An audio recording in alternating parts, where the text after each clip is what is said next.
جیسے کہ ہم بتا رہے تھے کہ بلوچستان کے حالات اور کے پی کے حالات، تو یہ جو حالات چل رہے ہیں اور اتنے زیادہ صورتحال سنگین بھی ہو جاتی ہے بلوچستان میں. آپ نے دیکھا کہ 170 کے قریب دہشت گرد بھی مار دیے گئے ہیں، وہ جو پرسوں ہوا تھا اور کل بھی کچھ ہوا. تو ایسے ماحول میں وزیر اعظم میاں محمد شہباز شریف سے وزیر اعلیٰ خیبر پختونخوا سہیل آفریدی کی ملاقات ہوئی ہے، اور اس میں وزیر اعظم نے صوبے میں امن و امان کے لیے وفاقی اور صوبائی حکومت کا تعاون ناگزیر قرار دیا ہے. مشیر خزانہ کے پی بھی اس میں موجود تھے، وزیر داخلہ محسن نقوی موجود تھے، وفاقی وزیر امیر مقام اور رانا ثناء اللہ بھی اس ملاقات میں تھے. اور جو بھی کانفیڈنس بلڈنگ میجرز کے لیے یا پھر جو تحفظات ہیں جو صوبے کی طرف سے سامنے آ رہے ہیں آپریشن سے متعلق، تو چیزوں کو الائن کرنے کے لیے کتنا بالکل ایسے. تو ہمیں جوائن کیا سینئر صحافی اور تجزیہ کار منیب فاروق صاحب نے. منیب السلام علیکم، گڈ مارننگ. جی وعلیکم السلام. جی منیب، بتائیے گا سی ایم کی پی ایم کی جو میٹنگ ہے آپس میں، یہ اس وقت جو چل رہا ہے جتنی سینسٹیو سچویشن ہے اس میں کتنی امپورٹنٹ ہے؟ دیکھیے، یہ ایک میٹنگ آپ یہ کہہ سکتے ہیں کہ یہ پرائم منسٹر کی بھی خواہش تو ہوگی، اوبویسلی یہ سی ایم کے پی کی ریکویسٹ پر ہوئی ہے، اور اس کا زیادہ تعلق جو خیبر پختونخوا کا جو فائنینشیل ایشوز ہیں، جو این ایف سی فارمولے کے تحت رقوم کی ترسیل کی جاتی ہے، اس میں ایک بیک لاگ ہے جس کو صوبائی حکومت کلیم کرتی ہے. پھر اوبویسلی لا اینڈ آرڈر کی ایک سچویشن ہے. میٹنگ اگر اس حساب سے دیکھا جائے تو کارڈیلی تھی. وہ علیحدہ بات ہے کہ وزیر اعظم نے بھی سلائٹلی مینشن کیا کہ آپ کو بلایا تھا، آپ نے نہیں آئے، تو انہوں نے کہا ایک پاسنگ کمنٹ دیا کہ میں تو اپنے لیڈر سے بھی نہیں مل سکا، بٹ کوئی سیاسی گفتگو ایسا ہوئی نہیں. اس میں اوبویسلی جو اعلامیہ بھی پھر گیا، اس حوالے سے بات کی جا رہی ہے کہ زیادہ فوکس اس بات کے اوپر تھا کہ خیبر پختونخوا کے اندر جو اس وقت دہشت گردی ہے اس سے نمٹا جائے، اور جو گورننس کے ایشوز ہیں وہ بہتر کیے جائے. لیکن جو سہیل آفریدی صاحب کا جو کانڈکٹ تھا وہ بھی نارمل تھا، بٹ نیچرلی وہ ذرا خود کو انہوں نے محدود رکھا، بہت ہی پلیزنٹ تصاویر نہیں کھنچوائی. وہ اس لیے بھی کہ پھر وہ جو پاکستان تحریک انصاف کا ایک سوشل میڈیا بریگیڈ ہے، وہ پیٹرولنگ کرتا ہے کہ آپ ایسے لوگوں کے ساتھ جا کے بیٹھے ہیں جن کا مینڈیٹ جعلی ہے، so on and so forth. So overall یہ ایک میٹنگ تھی، لیکن کوئی اس سے کوئی بہت بڑی ایکسپیکٹیشن نہیں لگائی جا سکتی. یعنی ہم یہ ایکسپیکٹ نہیں کر سکتے کہ وہ جو آئیڈیل جو اس وقت کوآرڈینیشن ہم چاہتے ہیں اس سینیریو میں وہ مل پائے گی، یا کے پی کے کی طرف سے وہ جو آپریشن والا کو لے کر اور ساری باتیں ہو رہی ہیں. تو بس ٹھیک ہے، ایک آئس بریکنگ ہو سکتی ہے، it is nothing more than that. جی ایگزیکٹلی، کوئی سچ کوئی اس میں کوئی بڑا بریک تھرو نہیں ہے جس کو ہم فورس ہی کر سکیں. ایک ایشو ضرور ہے، اس کو ڈیل کرنے کی کوشش کی گئی ہے شاید دونوں اطراف سے، لیکن کوئی بہت بڑی ڈیولپمنٹ نہیں ہے جس کے بارے میں ہم یہ بات کریں. جی. اور منیب، بلوچستان کی جو صورتحال ہے اس پہ خواجہ آصف صاحب نے پارلیمنٹ میں کہا، اور انہوں نے ایک طرف نشاندہی کی کہ یہ جو آئل کی یہ جو اسمگلنگ ہے یہ بہت بڑا فیکٹر ہے اس کے اندر، اور کیونکہ اسمگلنگ کے خلاف کارروائیاں ہو رہی ہیں تو یہ دہشت گرد اور یہ بلینز آف روپیز کا معاملہ ہے، تو یہ دہشت گرد ریٹیلیٹ کر رہے ہیں، کارروائیاں کر رہے ہیں. اور پھر انہوں نے اس نیکسس کی بھی بات کی انڈیا اور افغانستان کے، تو اس پر بھی تھوڑی سی بات کیجیے.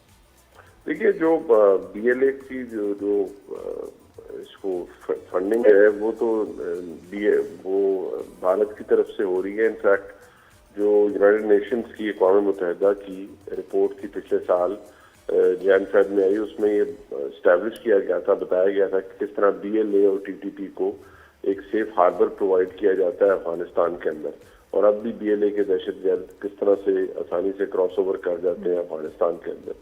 ایک تو وہ ایلیمنٹ موجود ہے. دوسرا، اسمگلنگ نیچرلی بہت بڑا ایک ایشو ہے، اور اس کو کنٹرول کرنا کس طریقے سے کیا جائے اور یہ ٹیپ کس طرح سے کلوز کیا جائے، یہ ایک پرائمری کنسرن رہا ہے پاکستان کے لیے.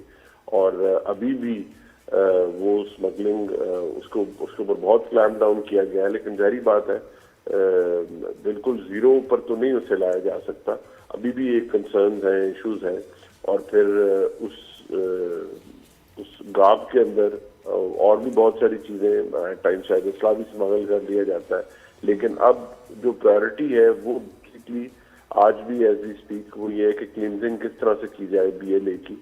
جو اس وقت BLA دہشت گرد ہیں وہ 3 سے 4 ہزار کے قریب ایسے ہیں جو موجود ہیں. اوبیسلی ان میں سے زیادہ فیٹ لاٹ افغانستان اور پھر بلوچستان کے بیچ میں ٹریول کرتی ہے. تو اس وقت تو مین ایشو یہ ہے کہ کس طرح سے BLA کا صفایا کیا جائے. ایک بڑا اپ ہل ٹاسک ہے کیونکہ وہ کوئی ایسا نارمل ٹرینز نہیں ہے اور کوئی ایسا نہیں ہے کہ کیا ان کو جا سکے, لیکن ان کو نیوٹرلائز کرنا اس وقت جو اسٹیٹ ہے اس کی پہلی پرائیورٹی ہے. جی, اور یعنی ناراض بلوچ اور یہ جو ٹرمز رانا ثناء اللہ بھی یہ کہہ رہے ہیں کہ اب دہشت گرد تو دہشت گرد ہیں, اگر وہ ایڈرز اور بیٹرز کے طور پہ کام کر رہے ہیں تو ہے نا, تو یہ تصور نہیں کیا جا سکتا کہ کوئی ناراض ہے. اور اس صورتحال میں تو کیا مذاکرات کا امکان ہم بالکل رد کر دیں؟ دیکھیے جہاں BLA کا معاملہ ہے, یہ جو ٹرم ہے ناراض بلوچ, یہ ہم نہیں کہہ سکتے کہ بلوچستان کے اندر احساس محرومی نہیں ہے یا وہاں پر لوگوں کے جینون مسائل نہیں ہوں گے. بالکل ہے, اور بہت سیریس مسائل بھی ہیں. لا اینڈ آرڈر کا ایشو ہے, مسنگ پرسنز کا ایک سیریس ایشو ہے, لیکن اس میں جو ریاست ہے یا ریاست کے ادارے ہیں ان کا ایک اپنا موقف ہے, اور وہ موقف ایسا نہیں ہے جسے آپ ردی کی ٹوکری میں پھینک دیں.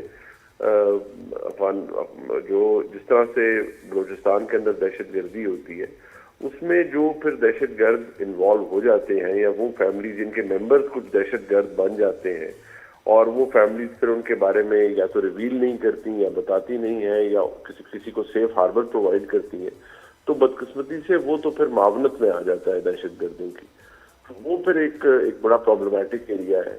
آپ پھر انہیں ناراض بلوچ یا کسی کو ناراض بلوچ نہیں کہہ سکتے. بلوچستان میں بے شمار مسائل ہیں, تھے اور ابھی موجود بھی ہیں, لیکن یہ لبرٹی تو کسی کے پاس نہیں ہے کہ وہ خود کو ایک سیپریٹسٹ یا دہشت گرد ڈکلیئر کر دے اور اس کے نتیجے میں پھر معصوم لوگوں کی جانیں لے اور دہشت گرد جو ایکٹیویٹیز ہیں ان میں انوالو ہو جائے. یہ جسٹیفیکیشن تو نہیں دی جا سکتی. منیب یہ تھوڑا یہ بھی بتائیے گا, یہ مسنگ پرسن کا جب ذکر آیا, جو بات ہوئی, تو وہ بھی بڑی ہمارے لیے سب سے یہ ڈسٹربنگ تھی, اور کس کانٹیکسٹ میں یہ مسنگ پرسن کا ذکر آیا, بات ہوئی, ذرا اس کے بارے میں آپ کے پاس کوئی انفارمیشن ہے؟ دیکھیے جو مسنگ پرسنز کا ایشو ہے یہ نیا نہیں ہے, یہ کافی پرانا ایشو ہے. اس کے اوپر کمیشن بھی بن چکے ہیں.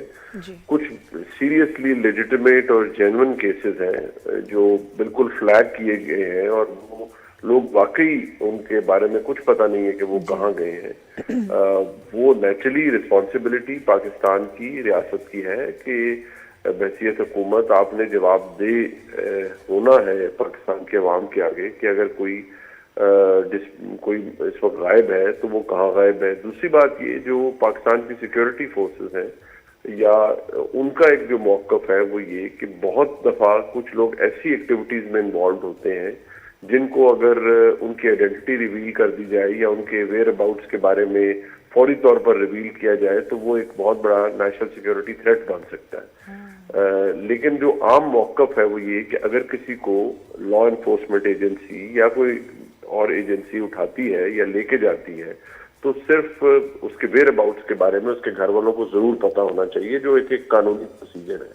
لیکن اس کے اندر ایک بڑی جسے ہم یہ کہہ سکتے ہیں کہ ایک بڑی تشویشناک صورتحال ایسی ہو جاتی ہے جب کوئی شخص بادی النظر میں تو شاید آپ کو ایک عام آدمی نظر آئے لیکن اس کے کنیکشنز ہاسٹائل ایجنسیز کے ساتھ ہوں, اس کے کنیکشن دہشت گرد تنظیموں کے ساتھ ہوں, وہ کسی دہشت گرد تنظیم کا ایک سائلنٹ آپریٹر ہو, تو وہ ایسی سچویشن ہے جس میں پھر بہت ساری جو آپ کی انٹیلیجنس ایجنسیز ہیں ان کی کارروائی ہوتی ہے اور وہ بہت سی چیزوں کو ریویل یا ان کے بارے میں نہیں بتا سکتے. جی اچھا منیب, PCB کے معاملات اور کچھ بسنت کا بھی ہم نے پوچھا, لیکن ایک سوال میں پوچھ لوں, یہ جو KPK میں حکومت ہے آپ یہ سمجھ رہے ہیں ویسے ہی چلے گی, اسی چیف ایگزیکٹو یہی رہیں گے یا کوئی اس میں تبدیلی کا امکان آپ کو نظر آ رہا ہے؟ جی دیکھیے فوری طور پر تو نہیں, لیکن ایک بڑا انکمفرٹیبل سا ریلیشن شپ ہے between KP government and the federal government.